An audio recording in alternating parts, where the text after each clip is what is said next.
Numbers from our poll inside the Democratic Party, and you can see why her campaign feels like it can brush aside the email server questions, the Clinton Foundation questions. 92% of respondents in the Democratic Party say, I could see myself voting for Hillary Clinton. Yeah. Bernie Sanders has a strong following, but still he's at 15% overall, while she's at 75%. Something could happen, that's a staggering change. There could be some event, or Sure. gaffe or whatever, but I can't even envision what it is at this point. We just had one last week in Charleston, South Carolina, and she's going to address race today in a way that she has not addressed race, I think, in her last campaign or had recently. And she is on her own clock. Again, we talked about this. Her campaign is on her own clock. She has really no opposition. That's the truth of it. And she can be on her own clock. But, when Mike and I talk about how this race is going to be close, there's a lot of things that are already baked into the cake. Yeah.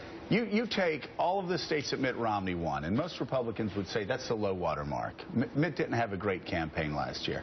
You add all those states up, and suddenly all Jeb has to do, or Marco, or whoever wins the nomination, is they're going to win Florida, Ohio, and Virginia, and then pick up maybe New Hampshire, one other state.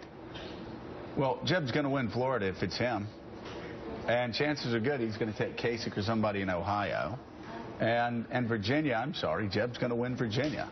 And then you go out west and you look at all the Hispanic states, the Hispanic influence states that Republicans got slaughtered in. New Mexico will go for, if Jeb wins, Jeb. Colorado will go for Jeb. Nevada will go for Jeb. Suddenly, you've got two sides scrambling for 270, 270. So how can we say this early on? Because we can. Hold the tape.